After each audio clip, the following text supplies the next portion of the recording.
좀 다시 또 시야를 넓혀 보겠습니다. 지금 가계부채 뭐 얘기 계속 하고 있고요. 기업들의 부채도 크게 늘고 있는 상황인데 한국은행은 지금 기준금리를 못 올리고 있죠. 지금 5번 연속 지금 동결을 하고 있고 앞으로도 올릴 수 있을까에 대해서는 회의적으로 보시는 분들도 상당히 많습니다. 근데 물가는 여전히 안 잡히고 있다는 지적들이 나옵니다. 지금 9월 소비자 물가 1년 전에 비해 3.7% 오르면서 5달 만에 다시 최대폭 증가를 보인 상황이어서 물가가 들썩이고 있고 지금 국제유가가 또 다시 오르고 있고 하반기 공공요금 더 오를 수 있다는 우려들도 나오고 있고 이러다 보니까 과연 한국은행이 물가를 잡기 위해서 하긴 해야 될 텐데 금리를 올릴 수 있을까에 대해서는 어떤 생각을 갖고 계신지 궁금합니다. 지금 사실 뭐 물가도 잡고 금리도 안 올리고 뭐 그런 게 가능하면은 좋겠는데 그런 있을 수가 없는 상황은 아니죠. 일이죠. 예. 그런 상충 관계가 없어지지가 않고요.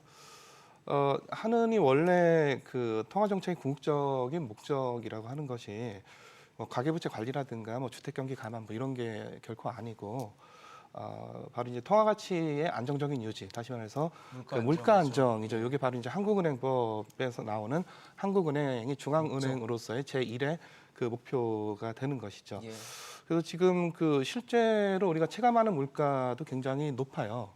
그리고 또 실제 지금 물가 통계도 뭐 그 체감 물가에 미치지 못하지만은 뭐 상당히 그 뭐 사상 언제 이후로 뭐 최고치가 지금 맞아요. 나오고 있는 뭐 그런 그 상황이에요. 그래서 아주 그 과감한 금리 인상이라고 하면 0.5% 포인트 인상 뭐 이런 걸 텐데. 빅스텝을. 그렇죠. 근데 지금 그렇게 하기는 굉장히 좀 주저할 거라고 판단이 되고. 앞서 말씀드린 가계부채만 봐도 그렇게 하기 힘든 그렇죠. 상황이거든요. 예, 그러니까 지금 이제 목표가 무엇이냐를 한은이 잘 타겟팅을 하셔야 될 텐데 지금 그 가계부채 관리라든가 주택경기 감안이라든가 이런 것들은 결코 그 중앙은행으로서의 어떤 목표가 될 수는 없는데도 불구하고 내심 그런 게 있다 하더라도 공식적인 발표에서 그런 용어조차도 차라리 안 쓰는 게 좋은데 사실 썼단 말이죠. 왜 우리가 금리를 안 올리는가에 대한 그런 어떤 사유를 설명한 데 있어서 지금 뭐 주택경기라든가 가계부채라든가 그런 용어들을 썼는데 예.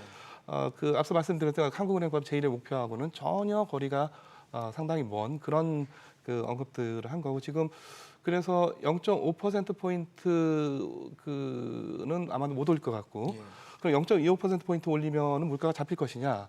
저는 0.5% 포인트 올리는 걸로도 쉽게 잡히지는 않을 거다. 지금 그 미국의 그 물가 여전히 상당히 좀 강세를 나타내고 있고 지금 우리 그 물가 상승률을 보면은 6월까지 좀 떨어졌다가 맞아요. 다시 또 지금 다시 치솟는 오르는, 네, 뭐 이런 그 형국이고 이게 지금 계속 지연된 어떤 그 기준금리의 기준금리 결정 뭐 이런 영향이 아닌가 싶고 또 최근에 그 사우디 러시아가 또 그 석유 감산할 거냐 말 거냐 할 거에 대해서도 또 그렇게 하기로 재합의를 해서 이제 그것도 국제유가도 좀 들썩들썩거리는 뭐 그런 상황이니까 앞으로는 상당히 좀 물가 상승의 그런 요인들이 많이 좀 직면하게 되지 않을까 거기에 대해서 그 지금까지의 어떤 그런 뭐 주택 부동산 그거 다 버리고 그야말로 실물 경제 국민 경제 그리고 물가 안정 차원에서의 의사 결정을 정부와 독립적으로 해야 될 때라고 봅니다.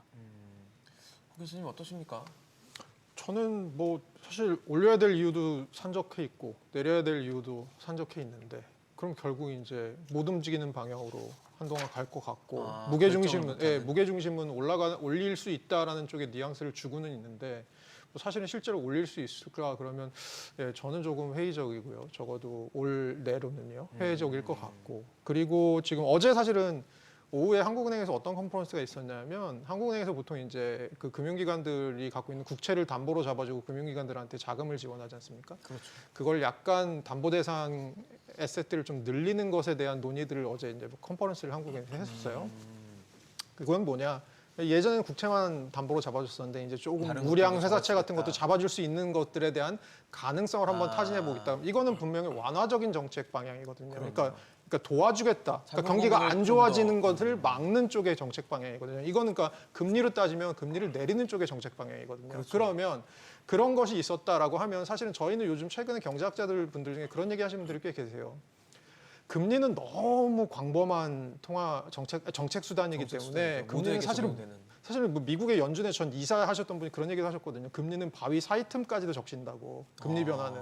그러니까 그만큼 경제에 전체적으로 영향을 주는 거니까 지금 그래서 금리를 건드려서 경제가 지금 좋아질 방향도 있고 나빠질 방향도 있기 때문에 금리를 건드리지 말고 차라리 마이크로한 걸로 가자. 그래서 뭐 금융 정책을 한다거나 이런 식으로 정책을 하자라는 얘기들 하시는 분들이 계시거든요. 네. 그런 측면에서는 이제 한국은행이 계속해서 물가 중심의 통화 정책을 한다고는 하는데 그러면서 또 막상 어제 나온 얘기는 어제 이제 부총재께서 나와서 한 얘기는 이제 이거 일시적일 거고 이 물가 상승 기조가 연말에는 우리가 예전에 예측했던 대로 3%대로 다시 돌아갈 거다라고 얘기를 하는 걸 보니까 어쨌든 간에 물가 중심의 통화 정책 기조도 동결 쪽으로 가는 것이 아니냐라고 저는 보고 있어요.